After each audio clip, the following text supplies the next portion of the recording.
l'UFC Benelux. Permettez-moi de vous souhaiter la bienvenue et surtout d'exprimer nos remerciements pour votre présence massive ce soir. Comme vous le savez, nous sommes réunis ce jour pour l'installation officielle de la représentation de l'Union des forces du changement au niveau du Benelux.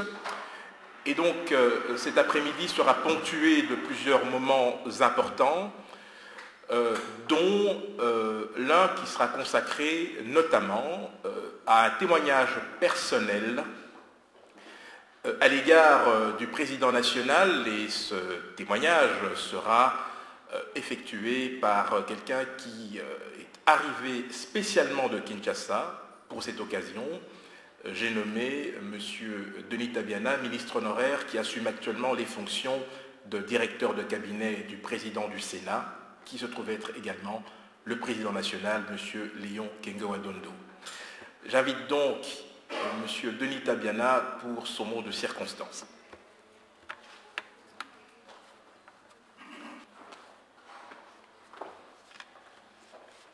Mesdames, Messieurs, bonsoir. Je suis effectivement Denis Tabiana, Ngansia. J'ai la chance et le privilège d'être le directeur de cabinet du président du Sénat, l'honorable Léon Kengo-Adondo. En fait, je n'ai pas un discours à prononcer, j'apporte un témoignage en tant que proche collaborateur du président du Sénat ayant évolué dans son entourage depuis longtemps. Non seulement j'ai été son ministre du Plan, j'ai été longtemps député et dirigeant du groupe qui le soutenait depuis la conférence nationale aux concertations politiques du Palais du Peuple, à l'issue desquelles il a été élu Premier ministre. J'ai été de ce groupe parlementaire comme rapporteur général du groupe parlementaire de l'opposition. Donc c'est un monsieur que je connais très bien et j'ai voulu évoluer dans son entourage. Si j'ai un témoignage à porter ce jour, je vais tout simplement indiquer comme l'indique le nom du parti qu'il préside, Union des forces du changement. Nous voulons une alternance crédible et compétente dans notre pays. Et si nous le voulons réellement, je ne connais pas plusieurs personnes pour apporter cette alternance crédible et compétente. Nous avons quelqu'un qui peut demain, si nous le voulons, peut apporter cette alternance. Pourquoi? Parce que M. Léon Kengo-Adondo connaît son pays. Il connaît les problèmes qui se posent dans notre pays. Il connaît les personnels politiques de notre pays. Il connaît son peuple et ses problèmes. Il n'y a pas 4 jours, lorsqu'il recevait un ambassadeur de l'Union européenne en audience, j'y étais, lui posant la question, Monsieur le Président, vous êtes candidat président de la République. Avez-vous un programme? Le président Léon Kengo-Adondo dira, non seulement j'ai un programme, j'ai 100 solutions à 100 problèmes les plus élémentaires qui se posent dans notre pays. Demain, si j'ai chose à faire, dans les 100 premiers jours, j'apporterai des solutions à ces 100 problèmes élémentaires. Donc c'est quelqu'un qui a une vision, qui fait une promesse à ses peuples et à ses pays pour changer les choses telles que nous le voulons. Et il a choisi de le faire dans une force politique que vous appelez Union des forces du changement. Effectivement, parce qu'il veut un changement, il a les solutions aux problèmes qui se posent, il connaît notre pays, il connaît les problèmes que pour ce pays, et demain, avec vous, si nous le voulons, nous pourrons apporter ce changement. Voilà les témoignages simples que j'apporte à ceux qui sont aujourd'hui aux côtés des responsables de l'UFC, au Benelux, de soutenir les combats que nous menons avec lui, le président Kengo, pour que demain, effectivement, l'alternance intervienne dans notre pays. Je vous remercie. Mesdames et messieurs, distingués invités,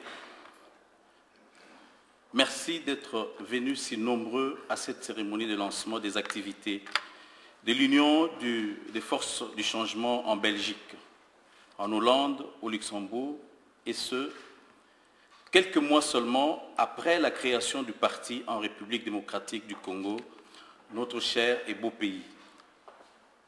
C'est pour nous un bonheur de constater que nous pouvons encore être rassemblés et mobilisés avec enthousiasme, passion autour de la politique. Cet art difficile qui consiste à avoir suffisamment de courage et de responsabilité pour faire des promesses et suffisamment de volonté et de valeur pour les tenir. Le goût de la politique, la nécessité de s'en intéresser, l'amour de notre pays ou les valeurs que nous prônons ne suffisent pas à expliquer votre présence ici. L'explication se trouve certainement dans le nouvel espoir qu'a suscité notre président national, M. Léon Kengo Adondo, en posant sa candidature à la magistrature suprême et après tant d'années au service du bien public. Cependant, au-delà d'être réunis autour de la personnalité du président du Sénat, nous voudrions vous inviter à considérer que nous sommes ici rassemblés, premièrement, autour d'un espoir commun, celui de voir notre pays s'engager enfin sur le chemin du changement, après tant d'années de crise, de stagnation et de doute. Nous rappelons également que nous sommes rassemblés autour des valeurs de justice, d'amour, du travail bien fait, de la conscience d'appartenir à une nation et de la responsabilité que cela implique. Ces valeurs sont celles sur lesquelles nous voulons bâtir notre jeune démocratie et dont nous voulons nous servir comme repère afin de retrouver et garder le cap défini par les pères de notre indépendance et éviter ainsi de perdre du temps dans cette longue marche entamée par la nation tout entière depuis plus de 50 ans. Mesdames et messieurs, ce pays qui nous a vus naître, cette terre qui nous a tout donné, ces territoires que nous chérissons, ces villages et ces villes dont nous nous souvenons avec beaucoup de nostalgie, ces rivières que nous avons traversées, ces montagnes que nous avons gravies, ces paysages que nous avons admirés pour leur beauté, devenus pour nous qui sommes loin des sujets de chagrin, de colère et d'amertume. On aurait bien voulu qu'il en soit autrement. Mais la réalité, depuis plusieurs années, c'est que notre pays va mal. Notre pays souffre. D'une extrémité à l'autre, rien n'est en bon état. On ne voit que misère, ignorance, insécurité, maladie, corruption. Nos campagnes sont ravagées. Nos mères et nos sœurs sont violées. Les jeunes ne pensent qu'à s'exiler. Nous sommes aujourd'hui la risée de toute l'Afrique. Nos têtes sont de nouveau courbées, nos bouches sont fermées, nos mains sont baissées. Nous n'avons plus que nos peines et nos larmes pour crier et prier Dieu afin qu'il nous vienne en aide. Notre pays est devenu semblable à un cauchemar en plein paradis. Malgré tout, au sein de l'UFC, nous refusons de sombrer dans le fatalisme. Nous pensons que notre avenir est possible. Un avenir fait de connaissances et de prospérité. Nous avons l'audace de croire que le rêve congolais peut encore se réaliser. Il n'est jamais trop tard pour bien faire, mesdames et messieurs. Gouverner autrement, c'est possible. Transformer les potentiels en richesse, c'est aussi possible. Mesdames et messieurs, cette foi en l'avenir, nous la puisons dans les enseignements que donne l'histoire du Congo depuis sa naissance. En effet, il y a 126 ans, la concurrence engendrée par l'exploration du bassin du Congo conduisit le chancelier allemand Bismarck à convoquer à Berlin une conférence où les représentants des 14 pays occidentaux se rencontrèrent pour traiter principalement de la question congolaise. À l'issue de cette conférence, où les peuples établis sur l'espace qu'est devenu le Congo furent tenus à l'écart de toutes les discussions, les participants à la conférence prirent acte de l'existence de l'État indépendant du Congo comme État souverain appartenant au roi Léopold II de la Belgique. Ainsi, naquit ce qui deviendra plus tard une colonie belge et encore plus tard la République démocratique du Congo. À cette époque-là, nos pères ne se connaissaient pas. Nos mères n'avaient pas les mêmes coutumes. Nos aïeux n'avaient pas l'ambition de former un grand État autour du fleuve et au cœur du continent noir. Contraints de vivre ensemble par la colonisation, qui du reste fut difficile, nos pères ont néanmoins appris à se connaître. Ils ont voyagé, ils ont connu des contrées et des coutumes qui leur étaient jadis inconnues. Ils ont appris d'autres langues et ainsi acquis des langues communes qui leur ont permis plus tard d'avoir un même langage. C'est donc dans ces moments de peine et de douleur qu'est née l'âme congolaise.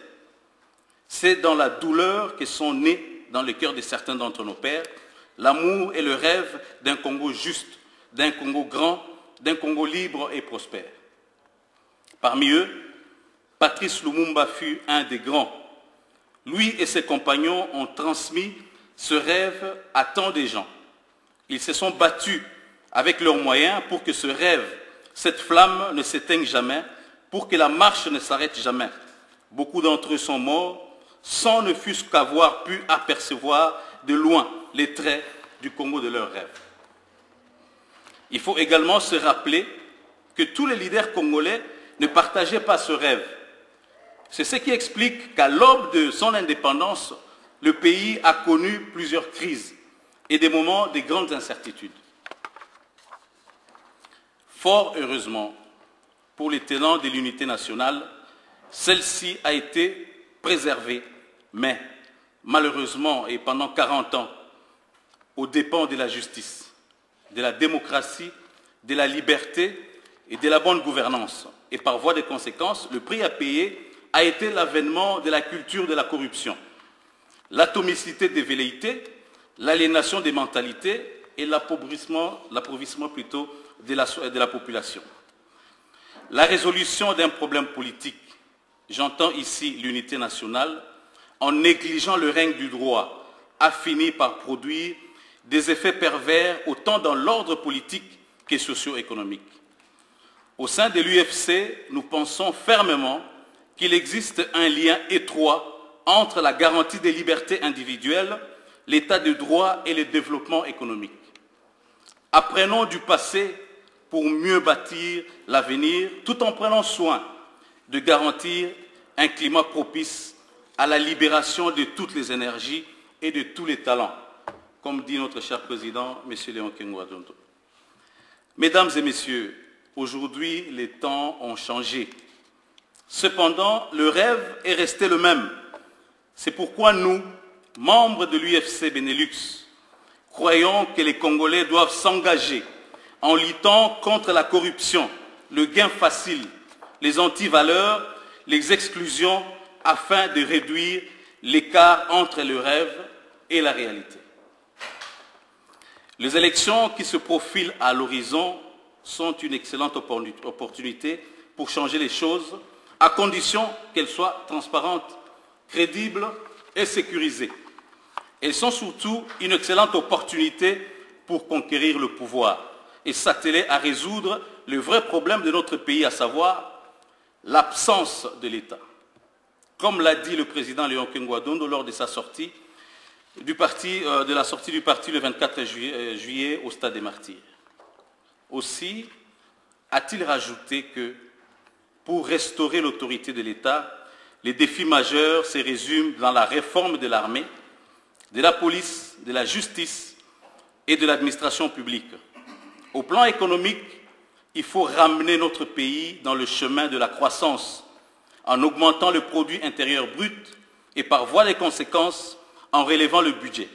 Sur le plan social, les grands défis restent la lutte contre la pauvreté, contre l'ignorance et contre le mal-vivre. Et nous renchérissons en disant que la restauration de l'autorité de l'État en République démocratique du Congo est la clé de l'avenir de l'Afrique centrale tout entière, aussi pas de l'Afrique tout entière. Mesdames et messieurs, pour changer les choses, il faut que toutes les forces du changement se rassemblent pour gagner ces élections et pour gouverner ensuite dans la sérénité. À cet effet, nous comptons sur tous les partis politiques aînés ainsi que sur toutes les bonnes volontés. C'est pourquoi nous disons tous ceux qui veulent, normalement tous ceux qui sont favorables au changement doivent faire partie de l'Union des forces pour le changement. Donc c'est tout le peuple congolais qui doit faire partie de l'Union des forces puisque nous tous, nous voulons les changements. En tout cas, si vous ne voulez pas les changements, je ne pense pas que vous seriez venus ici aujourd'hui.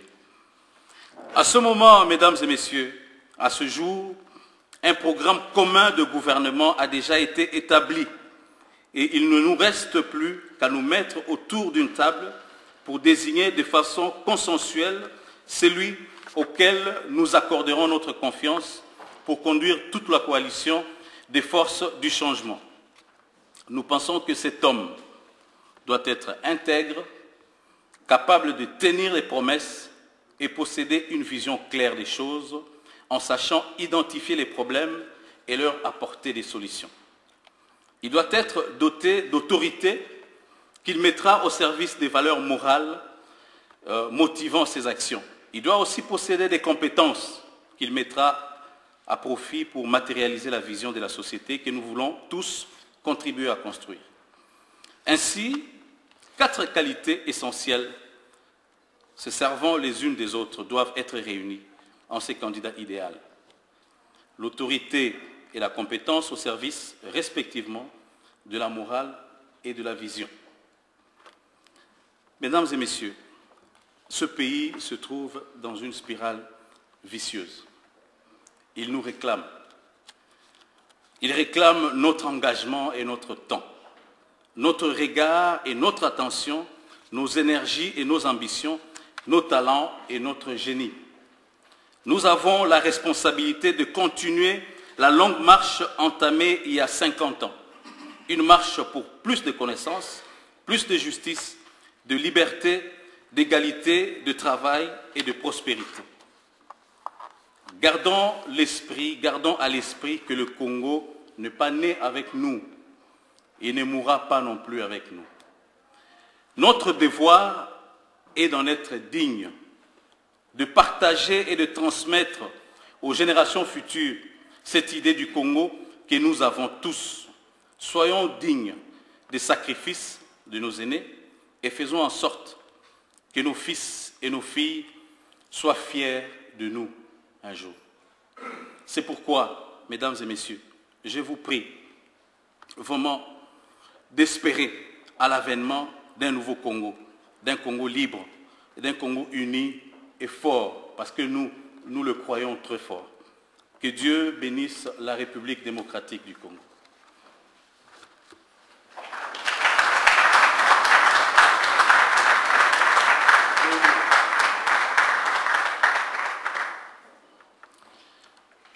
Je vais profiter, mesdames et messieurs, le temps que le responsable chargé de l'extérieur, qui a été délégué par le parti comme il vient de Paris, le temps qu'il arrive, je vais en profiter pour partager quelque chose vraiment de tout mon cœur, au-delà de tout discours formel.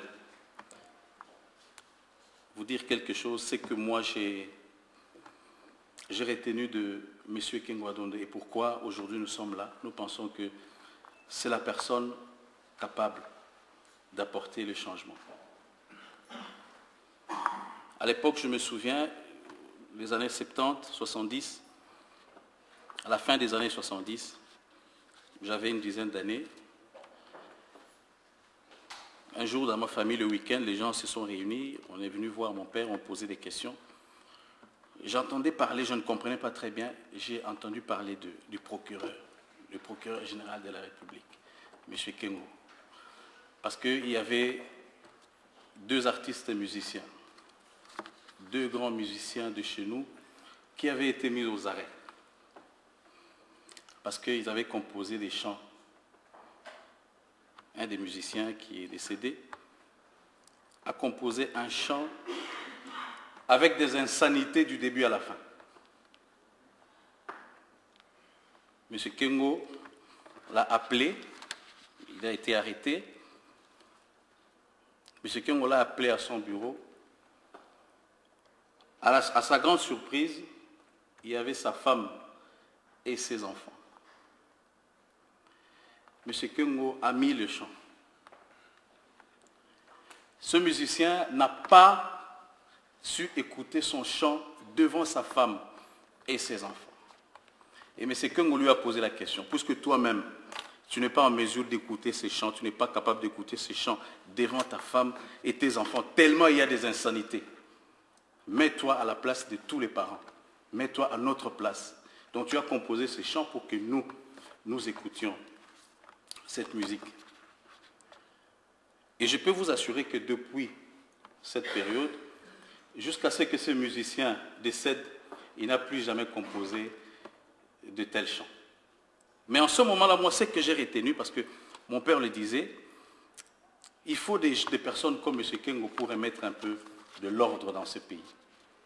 En ce moment où il y a la dépravation des mœurs plutôt, excusez-moi, en ce moment où la corruption, les désordres sont devenus le mode de fonctionnement.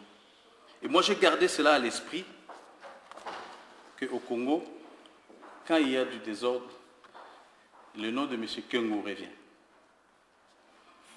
Il y a quelque temps, j'ai eu à le rencontrer, à discuter avec lui.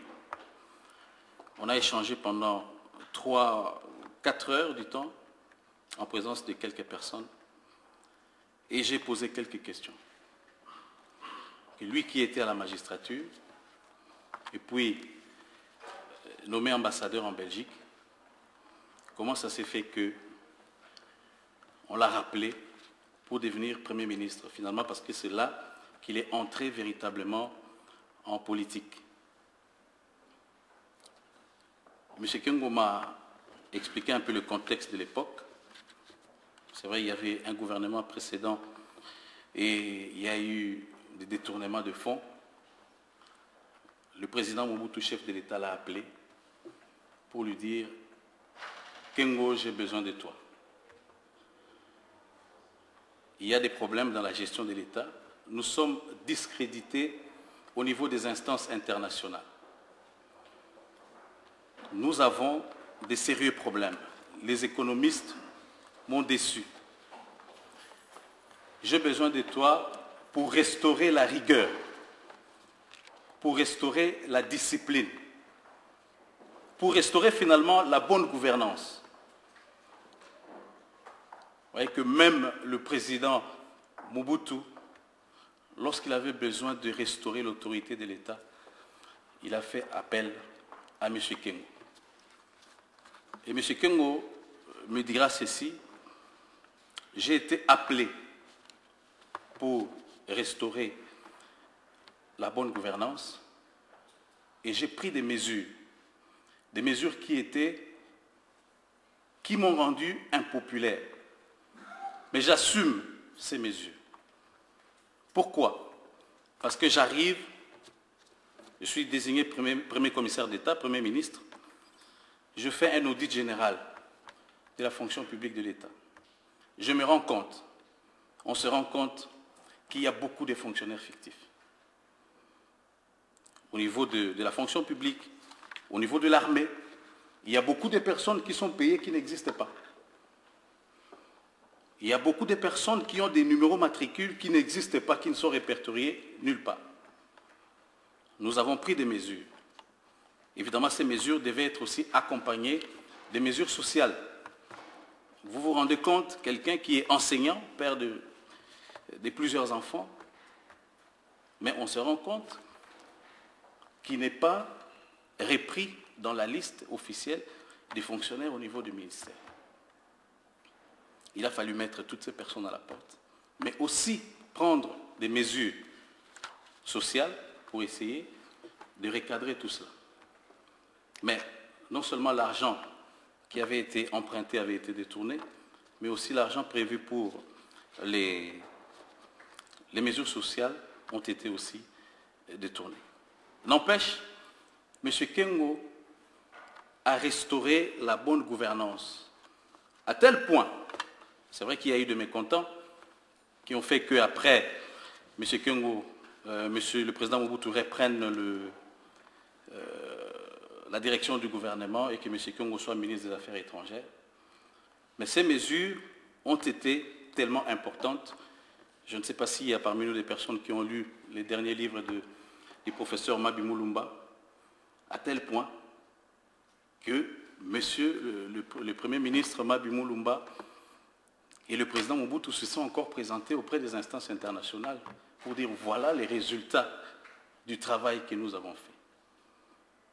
Parce que le pays était rentré sur les rails. Et il m'a dit clairement, lorsque tu empruntes l'argent, quel que soit ce que tu fais de cet argent, tu dois rembourser. Imagine qu'ici en Belgique, tu empruntes l'argent et que tu ailles dire à la banque non, parce que j'ai des problèmes, je n'ai pas de quoi manger, je ne paye pas. Le Congo, le Zaïre s'est retrouvé à l'époque exactement dans la même situation. Mais grâce à la bonne gouvernance, grâce à la rigueur, grâce à la discipline, nous nous sommes sortis de cette situation. Et un ami à lui, qui était là, dira ceci, Dieudonné, je connais Léon depuis 1962. Quand il parle de la rigueur, ce n'est pas seulement la rigueur par rapport à l'État. C'est quelqu'un de d'abord rigoureux avec lui-même. J'ai été avec lui, ici en Belgique, on a été étudiant. C'est quelqu'un de très discipliné. Il s'impose une rigueur à lui-même. Et M. Kengo dira que l'éthique est à la morale, c'est que la rigueur est à la gestion. C'est sa philosophie. Il dit quand tu veux faire quelque chose, comme ce que nous avons organisé aujourd'hui, pour que ce que tu entreprends réussisse, tu dois le faire avec rigueur. Tu dois le faire avec fermeté. Tu dois t'imposer la discipline. Tu dois t'imposer la rigueur toi-même, afin que le résultat soit vraiment celui que tu attends. Notre pays est dans une situation catastrophique. Notre pays est dans une situation aujourd'hui très difficile. Nous avons analysé la situation au sein de l'UFC et nous nous sommes rendus compte, évidemment, ce n'est pas une nouvelle trouvaille, mais le vrai problème du Congo aujourd'hui, c'est l'absence totale de l'État. C'est pour cette raison, M. Kengo place la restauration de l'autorité de l'État au centre de toute chose. Que l'autorité de l'État soit restaurée, afin que cet État soit en mesure de garantir la sécurité, de garantir le fonctionnement de l'administration. Que cet État soit en mesure, par des décisions, par des mécanismes budgétaires notamment, et aussi par l'investissement, de produire, d'augmenter la richesse. Et cette richesse produite va servir, troisième lieu, à la redistribution, à combattre la pauvreté, à combattre surtout l'ignorance, à combattre aussi, ici je reviens sur l'administration et l'autorité de l'État, à combattre la corruption. La corruption est un véritable problème au Congo. Nous n'allons pas nous en sortir si nous ne nous imposons pas la discipline, si nous n'avons pas d'hommes intègres, d'hommes suffisamment, je ne dirais pas autoritaires, mais d'hommes ayant suffisamment d'autorité pour prendre les déçus sur la mentalité qui s'est installée chez nous. Il y a quelque temps, j'ai discuté avec quelques responsables d'une société allemande, je préfère ne pas citer le nom, établie au Rwanda, à Kigali, et qui achète le coltan au Congo. J'ai posé la question simple, mais pourquoi vous êtes au Rwanda? Venez vous installer au Congo et vous exploiter. Ils m'ont dit, monsieur, pour nous installer au Congo, on a fait des démarches. Mais il nous a fallu dépenser plus de 300 000 $. Parce que les conseillers, le DIRCAB de tel, chacun devait se servir au passage. Plus de 300 000 $. Et nous avons payé 350 $ au Rwanda pour nous installer.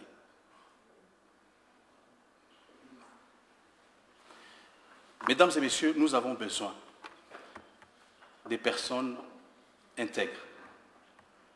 Au-delà de toute considération subjective, de toute considération tribale, parce que ça aussi c'est un autre problème. Nous avons besoin de soutenir un candidat qui a le bon profil pour pouvoir sortir le Congo de la situation. Vous savez, mesdames et messieurs, je vais terminer par là, les grands espoirs, les grandes déceptions, comme on dit, proviennent souvent des grands espoirs. Très souvent, nous sommes déçus parce que nous mettons notre espoir, notre espérance, là où, objectivement, on ne peut même pas mettre de l'espoir. Là où toute personne sensée ne peut même pas espérer. Et nous, nous mettons notre espérance. Et après, nous sommes déçus. Nous disons, ah, non, non, non. Nous ne sommes pas dans cette logique-là. Nous avons l'optimisme de la volonté. Nous sommes déterminés à ce que la situation de ce pays change. Et nous pensons qu'avec des personnalités comme M. Kengo Adondo et tant d'autres, nous allons y arriver. Je vous remercie.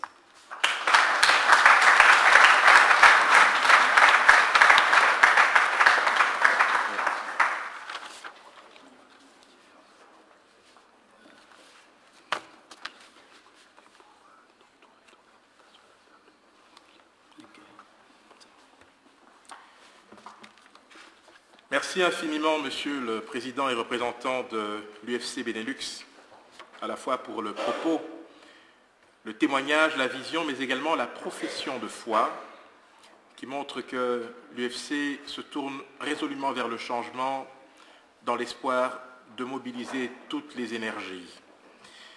Comme vous le savez, mesdames et messieurs, le travail d'une représentation, c'est également un travail d'équipe. À ce propos, je voudrais, avec votre permission, inviter les différents membres du comité afin que vous puissiez les identifier.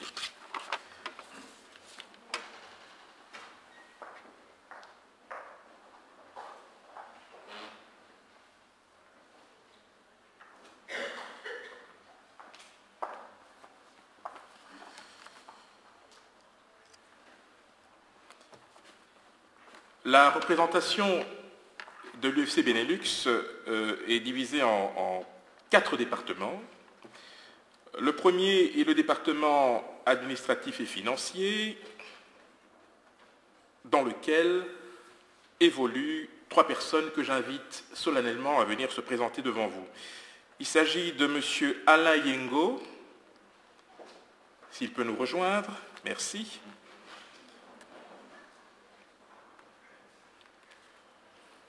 Monsieur Firmin Boaka, voilà, Boïka. Vous pouvez venir devant, on va vous acclamer, voyons. Très bien, je vous en prie.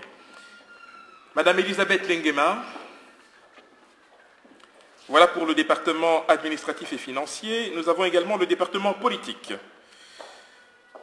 Nous avons donc 3 absences, donc je vais convier les 2 personnes présentes à venir devant vous. Il s'agit de Odilon Kavena et M. Joseph Mboboko. Voilà. Merci infiniment. Au département de la communication, j'appelle M. Gaël Mundomba. Merci. Et enfin, dans le département organisation, nous avons M. Nicolas Kabamba et Mme Annie Mbaya Ngang. Mesdames et messieurs, je vous demanderai de bien vouloir les acclamer.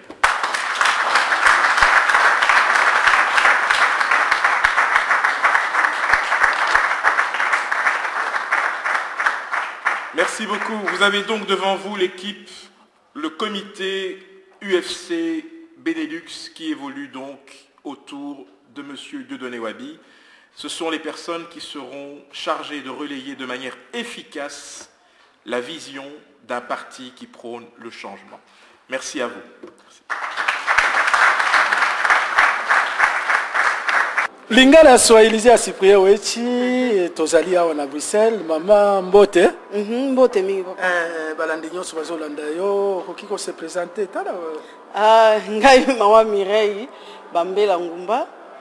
Na vai en Allemagne, na Francfort, naza marié, mobali nanga pe azali awa komune eze dialofa. Mama yaza mulandi munene ya Radio Lisolo. Est-ce que vous pouvez s'emboter dans la sur la Radio Lisolo? Oui, nazo pesa vraiment mbote mingi na papa Diana, mbote na papa Odon, vraiment na bande ko nyonso banda ka Radio Lisolo na pesi bino mbote mingi. Vous avez la combo moko boye. Comment la nga unique à son genre. Maman mbote. Mbote ngai komo nanga Liliane Mfumo nazaka na Francfort. Toti Kolanda sortie officielle, il y a parti à papa Léo Kengo. Première réaction à yo maman. Bon, première réaction vraiment na CPI na nyoso eleki. Donc réaction ngai ezaki ka bien. Pour nyoso to eleki na CPI na. Et puis pour ça ngai na CPI na papa wana parce que papa Kengo Adondo azali papa oyo ba yebi vraiment ba source et pas nini Congo eza bloqué po papa wana baza bato ba vandi kati na politique bandaka la ba yebi esika nini Congo eza bloqué. Alors papa wana azali na makasi oyo akoki ko débloquer esika wana ayebi source nini source pas ezali Congo place ezali. Donc ayebi source ya Congo esika nini ezali. Donc avec yé à kokene na source pe tozwa kimia. Yo pe maman première réaction? Na première réaction na koki koloba ndenge na uti kolanda tozali komona d'abord balobi UFC. Donc na nyonso tout na union de force et de changement. Pour ngai vraiment na sepeli nango makasi. Pour na kati ya Congo ezo senga vraiment changement. Kasi eloko mo nazali koloba. O biso ba congolais tokoyi koyeba d'abord toko changer d'abord mentalité na biso pour na ndenge na uti omona première réunion ndenge uti ko salama na ebité d'abord esengi vraiment ba travailler na changement ndenge ba komi. Ndenge ba ebengami na changement puisque changement na biso ezali na mentalité d'abord pour mentalité na biso ti sikoyo nazomona neti to changer yango kati to changer yango te ne loko nyonso ezaka na ebandeli yango na sengi vraiment toza na ebandeli moko esengo po to kokisa likambo tozali na yango puisque toza na besoin ya mboka na biso etelema etambola biso na poto toza bien. Mais bande qu'on a biso baza en Afrique. Bande qu'on a biso baza en Afrique. Et loko yango anangai vraiment. Maman soki bon biso batu ya poto tozala ki na droit ya voter. Olinga ko voter nani na ba candidat nyoso wana baza 11. Te nanga na voter Kengo. Pona nini? Non, il y en a autre ko ba tout à l'heure awa. Kengo azali papa moko oyo ayebi source ya makamba Kongo pa yeuti. Ayebi source po balobi omoni papa ne tovandi awa soki bakole siko bafungweli biso ndako te tokokota wate tokoyi kovanda na libanda na inane soki bango bafungoli te tokokota te avant tokota fo bango bafungwela biso donc eza ndenge moko papa wana ayebi source ya makambo ya Congo epa ezali ezosenga ye akende lisusu na source wana po akende obimisa Congo na libulu wana. Mais bato ebele bazoloba aza congolais te aza na Rwandais baosala kaka bakop na bakagame po baya dominer biso mama. Papa problème ezali wana soki balakisi biso épreuve ata ya photocopie kaka oya passeport oya ye que aza belge to aza kolonini Rwandais maman na ye rwandaise tata na ye polonais. Papa yo okoki ko adopter mwana te na vie na yo okoki ko adopter mwana te. Il faut bazolanda. Bon nalobi tangu yo obali mwasi wana aye na ndaku na yo aye yo yebi ke mwasi na obali ye na mbongo na yo mwasi wana soki ayaki na zemi epai mususu soki akosaki yo mais mwana wana botami na ndaku na yo mwana wana aza na répondre nga na papa répondre nga aza mwana mais comment mwana wana botami na ndaku ya nani papa Kenge wa Dondo abotami na ndaku ya nani mama na ye est-ce que babalaki ye be babalaki ye te soki mama na ye ayaki na zemi na ye epai ya papa na ye Kenge wa Dondo donc eza faute na ye te aza congolais tolandi biographie na ye aza congolais. Okoyebisa nini balandi nyoso oya radio lisolo na les amis de Weti oyo balobaka kekengo akoki kozala président te aza congolais te aza rwandais aye na bakop na ye po ba dominer biso bazolanda yo mama. Kasi te il fallait qui avant que tu aies posé candidature déjà ba pesa accès wana te soka aza congolais te donc ti a commis place wana bati qui a pesi candidature na ye donc bazo reconnaître en tant que congolais. Naebi lokola ozo défendre papa Léo Kenge wa Dondo barobenga yo pe collabo. Non, je suis pas collabo mais je suis libre na choisi muto nazo mona ke akoki ko sala quelque chose parce que ye akoki kolanda Congo na source et pas makambo e utaki ye aza na connaissance akende na source wana po a libérer Congo. Liloba suka pona balandi les amis de Weti na radio lisolo okoyebisa bango nini liloba nanga suka ezali ke naza libre na pona na voter mutu oyo ngai na lingi c'est tout. Maman liloba nanga ya suka na kosenga kaka na ba congolais tozala ba sentimentaliste te donc to sala o biso to sepeli nango to imposer mutu te asala oyo yo lingi mais tika mutu asala na libre arbitre donc liloba nanga ya suka yango wana.